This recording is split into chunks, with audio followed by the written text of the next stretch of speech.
जय हिंद बच्चों। आज आप लोग सभी टॉपिक देखकर काफ़ी हैरान हो रहे होंगे कि यार ये क्या है, चमत्कारी तरीका गणित में 70 में से 70 लाने का। तो बिल्कुल बेटा, आज कुछ मैं ऐसा ही लेकर आया हूँ आप लोगों के लिए। कहते हैं ना कि जिनको अपने कदमों की काबिलियत पर विश्वास होता है वो अपना मुकाम आसानी से पा लेते हैं। तो बिल्कुल सबसे पहले तो आप लोगों को मैं बता देता हूँ, जो आप लोग पढ़ रहे हो ना, वो आप लोगों को ये पता होना चाहिए कि यार मैं एकदम सही पढ़ रहा हूँ, क्योंकि प्रॉपर गाइडेंस जब तक बच्चों को नहीं मिलती है तब तक बच्चा सही ट्रैक पर नहीं चलता है। मेरा पर्सनल एक्सपीरियंस ये मानना है। ठीक है, हो सकता है कि सारे टीचर्स का अलग अलग हो, और वैसे भी कोई भी हो, जीवन में हरदम सीखता ही रहता है, चाहे मैं ही क्यों ना हो। मैं भी हर टाइम कुछ ना कुछ नई चीज़ें सीखता रहता हूँ। तो हमेशा अपने आप को एक ऐसा बनाओ कि यार मुझे हर जगह से कुछ ना कुछ सीखने को मिले। जैसे कहते हैं ना कि पुराने लोगों के साथ जब हम बैठते थे, पुराने लोगों से मतलब कि हमारे दादाजी हुए, परदादाजी हुए, नाना जी हुए, तो इन सब के साथ बैठने का क्या कारण था? क्योंकि हमसे उनको काफ़ी कुछ सीखने को मिलता था। वो अपने एक्सपीरियंस के अकॉर्डिंग हमें चीज़ें बताते थे, सही क्या है गलत क्या है। आज हम नादानी में बहुत कुछ कर जाते हैं जल्दी से, पेरेंट्स भी कुछ हमें सही बात कहते हैं तो हमें ऐसा लगता है कि यार क्यों ऐसा क्यों बोल रहे हैं। लेकिन बेटा हर जगह उनका क्या होता है, एक एक्सपीरियंस होता है। तो यहाँ पर मैं जो चमत्कारी तरीका लेकर आया हूँ ना आप लोगों का, ये पूरे में से पूरे मैथ में आ सकते हैं, कोई बड़ी बात नहीं है। लेकिन कहाँ सबसे ज़्यादा मिस्टेक होती है और कहाँ सबसे ज़्यादा फोकस करना होता है, ये चीज़ आप लोगों को पता होनी चाहिए। अगर ये आप लोगों को पता है तो मैं गारंटी के साथ कह सकता हूँ आप लोगों को फुल मार्क्स लाने में कोई प्रॉब्लम नहीं होगी, कभी भी हमेशा काम आएगा। ऐसा नहीं है कि सिर्फ ये क्लास 9th ना भाई ना, हर एक क्लास के लिए मैं बता रहा हूँ ये। ठीक है, तो देखो सबसे पहले तो क्लास 9th वालों, आप लोगों को मैं आपका सिलेबस बता देता हूं। वैसे तो काफ़ी सारे बच्चों को पता होगा, अलग अलग बोर्ड के हिसाब से अलग अलग है। तो जैसा कि आप लोगों को पता है, संख्या पद्धति, बहुपद, निर्देशांक ज्यामिति, दो चर वाले रैखिक समीकरण, यूक्लिड के ज्यामिति परिचय, ये काफ़ी सारे सिलेबस में से कट हो चुका है। और यहाँ आते ही तो बच्चों को सबसे ज़्यादा डर लगता है ज्योमेट्री में, क्योंकि सर यहाँ तो रेखा, कोण, आकृति है ना, यही पीछा नहीं छोड़ती है। और फिर आता है आपके पास समांतर चतुर्भुजों और त्रिभुजों के क्षेत्रफल, ये भी काफ़ी सिलेबस से हट चुका है। वृत्त, रचनाएं, हीरोन का सूत्र, पृष्ठीय क्षेत्रफल, सांख्यिकी और प्रायिकता, ये पूरा जो आप लोगों को सिलेबस नजर आ रहा है। तो सबसे पहले आप लोग अगर अभी पढ़ना स्टार्ट कर रहे हो तो कोई दिक्कत नहीं है भाई। पहले तो आपको ये पता होना चाहिए कि कहाँ से पढ़ना स्टार्ट करें, क्योंकि अभी तक काफ़ी सारे बच्चे मेरे को ऐसे मिले हैं, वो हमेशा मुझसे कहते हैं कि सर कहाँ से पढ़ना स्टार्ट करें, एक बार ये तो बता दो, हमें ये समझ में नहीं आता है कि हम कैसे शुरुआत करें। तो भाई मैं सबसे पहले आपको बता देता हूँ सारी चीज़। देखो आप लोगों को हमेशा ईजी से हार्ड की ओर बढ़ना है। क्या कहा मैंने? इजी से हार्ड की ओर बढ़ना है। क्यों? सरल से कठिन की ओर बढ़ोगे तो सीखने में कभी कोई परेशानी नहीं होगी, कठिन से सरल की ओर आओगे बड़ी परेशानी होगी। ठीक, तो सबसे पहले तो आप लोगों को संख्या पद्धति करनी चाहिए, अगर आपको इजी लगती है। तो नहीं लगती है तो मैं आपको बताता हूँ सबसे इजी चैप्टर क्या है। ये आपका हीरोन का सूत्र, बिल्कुल इजी। ये आपकी सांख्यिकी और ये प्रायिकता, इन 3 चैप्टर को आप सबसे पहले करो। फिर आप दो चर वाले रैखिक समीकरण और निर्देशांक ज्यामिति और बहुपद, इनको करो। अगर आप ये 6 चैप्टर कंप्लीट कर लेते हो, मैं कह रहा हूं लगभग लगभग आप 35 से 40 नंबर का जो पूरा पार्ट है वो कंप्लीट कर देते हो। अब अगर 70 में से 40 नंबर का पार्ट आपका कंप्लीट हो रहा है, कितने कम टाइम में और कितने अच्छे तरीके से, सिर्फ और सिर्फ सरल चैप्टर पढ़ने से। ठीक, ये पढ़ने के बाद आप चाहे तो फिर संख्या पद्धति ले सकते हैं। क्लियर? और ये वाला जो पार्ट है आपका ज्योमेट्री, इसमें सबसे ज्यादा परेशानी होती है। तो इस ज्योमेट्री वाले पार्ट में आपको क्या करना है, इसमें आपको प्रमेय पर फोकस नहीं करना है। प्रमेय सिर्फ आपको क्वेश्चन हल करने का तरीका बताती है, कंसेप्ट बताती है। प्रमेय जब से बोर्ड का पेपर पैटर्न चेंज हुआ है तब से प्रमेय नहीं पूछी जाती है। तो यहाँ से आप लोगों को जो हर बार रिपीट होते हैं क्वेश्चंस, या आपको लगता है टीचर्स बताते होंगे कि यार इस क्वेश्चन को पढ़ो, ये क्वेश्चन इंपॉर्टेंट है, तो सिर्फ और सिर्फ उन क्वेश्चन को कवर करने हैं। तो इस तरह से आप लोग इस पैटर्न को फॉलो कर सकते हो। फर्स्ट बात तो ये। ठीक है, बाकी इसी तरह से जैसा आपको पता है कि रचनाओं में से एक क्वेश्चन फिक्स आता है, तो ये रचना भी आप लोग आराम से कर सकते हो।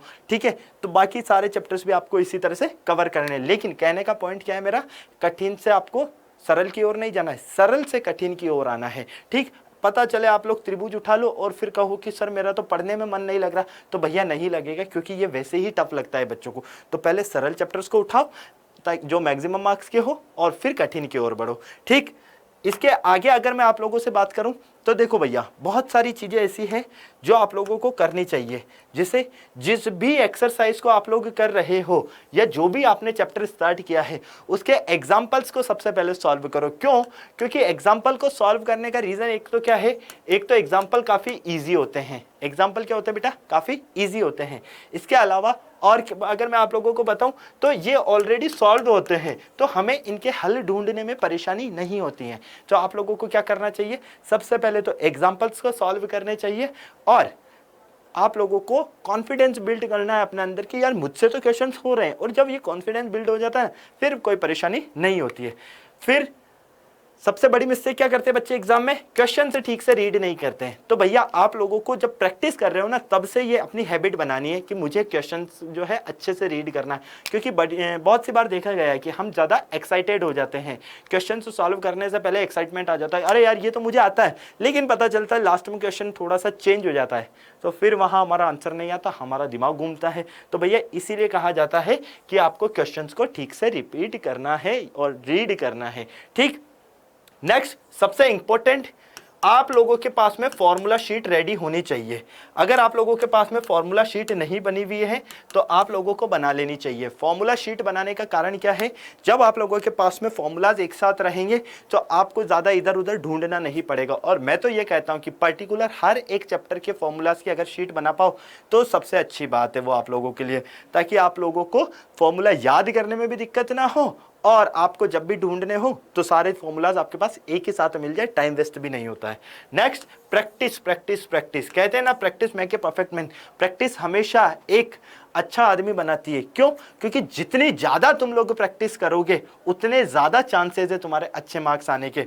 हम कहते हैं कि किसी चीज को अगर एक बार कर लिया तो फिर उसको 7 दिन बाद करो, फिर उसको 15 दिन बाद करो और फिर उसको 21 दिन बाद करो। यही पैटर्न हम फॉलो करते हैं, हमेशा यही करते हैं। उसका कारण क्या है बेटा? इसका सिर्फ और सिर्फ एक ही कारण है। यहां पर आप जब पहली बार जब कोई काम कर रहे हो तो उसको आपने 7 दिन बाद रिपीट किया, 7 दिन के बाद में 15 दिन बाद फिर रिपीट किया और 21 दिन बाद फिर रिपीट कर लिया, तो आपके दिमाग में वो चीज सेट हो जाएगी। तो आप लोगों को प्रैक्टिस में कमी नहीं रखनी है। और लास्ट पॉइंट भी आप देख रहे होंगे कि सर ये भी तो प्रैक्टिस ही है। तो भैया प्रैक्टिस क्वेश्चंस से मतलब है कि आप लोगों के जो भी सैंपल पेपर, ठीक है, सैंपल पेपर कह दें हम या मॉडल पेपर कह दें हम, ठीक है, इनको आपको लगाना है। सैंपल पेपर और मॉडल पेपर ये जब आप लोग लगाने लग जाओगे तो आपको खुद के अंदर इतना कॉन्फिडेंस आ जाएगा, आपको लगेगा कि अरे यार मेरी तो पूरी मैथ इतनी इजी है, मैं ज़बरदस्ती डर रहा हूँ। तो ये चीज़ें आप लोगों को फॉलो करनी है। मैं गारंटी के साथ कह रहा हूँ, अगर आप इन पैटर्न्स को फॉलो करते हैं हर एक पॉइंट को, तो गारंटी के साथ आपको कोई नहीं रोक सकता, कोई नहीं। सिर्फ और सिर्फ अपने ऊपर विश्वास रखना चाहिए। और अगर आपको कभी लगता है कि सर मैं डीमोटिवेट हो जाता हूँ, बहुत सी बार मुझे समझ में नहीं आता कि यार ऐसा क्यों हो रहा है, दिमाग में बहुत सारी खिचड़ी पकती है, तो या तो अगर आप लोगों को एक्सरसाइज करने का शौक है, एक्सरसाइज से मतलब है, समझते हो ना, एक्सरसाइज ये नहीं कि प्रश्नावलियां, जिम वाली, ठीक है, जिम वाली एक्सरसाइज। मैं ये नहीं कह रहा हूं कि जिम जाओ, भाई आप लोग या तो साइकिलिंग कर लो, ठीक है, साइकिलिंग कर लो आप लोग, या फिर आप लोग उठक बैठक कर लो, सिट एंड अप कर लो, ठीक है, क्लियर। या फिर आप लोग चाहें तो म्यूजिक सुनो। मैं तो सबसे पहले क्या करता हूं भैया, म्यूजिक सुनता हूं। क्यों? क्योंकि मुझे जब भी क्लास लेनी होती ना, सबसे अच्छा मुझे ये लगता है कि अच्छा म्यूजिक सुनकर जो कॉन्फिडेंस आता है ना, और हमारा माइंड इतना कहते हैं कि इजीली वर्क करता है कि मज़ा आ जाता है। तो मुझे तो सबसे अच्छा लगता है बेटा म्यूजिक सुनना, ठीक है। तो आप लोगों को कभी भी ऐसा लगता है ना थोड़ा सा कि सर फ्रस्ट्रेट हो रहा हूँ, डिमोटिवेट हो रहा हूँ, तो या तो जिम में आप लोग पुशअप्स मार लो, है ना, उठक बैठक कर लो, साइकिलिंग कर लो, रनिंग कर लो, ठीक है, साथ में आप रनिंग भी कर सकते हो, ठीक है, जो भी मन करे आप लोगों का, इनमें से कुछ भी आप लोग कर सकते हो। मैं ये नहीं कह रहा हूँ कि रोजाना जिम जाओ भैया, लेकिन थोड़ा बहुत वर्कआउट जरूरी है आप लोगों के लिए। तो इस पॉइंट को आप लोग चाहें तो कह सकते हो कि कुल मिला के वर्कआउट करना है। यहाँ पर क्या करना है बेटा, वर्कआउट करना है, ठीक है। तो आप लोगों को वर्कआउट थोड़ा बहुत जरूर करना चाहिए, क्योंकि हेल्दी रहेंगे तो हमें बहुत अच्छा फील होता है। और जब आप लोग वर्कआउट करोगे ना तो आप खुद कहोगे अगले दिन यार मुझे कितना अच्छा फील हो रहा है। ठीक है, क्लियर। तो इन पॉइंट्स पर आपको बेटा सबसे ज़्यादा वर्क करना है। तो मैं उम्मीद ही करता हूँ ये जो मैंने आप लोगों को पॉइंट्स बताए हैं आप लोगों इन पॉइंट्स पर ज़रूर वर्क करोगे। फिर मिलते हैं बेटा हम इसी तरह के अच्छे अच्छे गाइडेंस के साथ में। तो इस चैनल पर बने रहिए और जो न्यू बच्चे हैं वो इस चैनल को ज़रूर सब्सक्राइब कर लीजिएगा।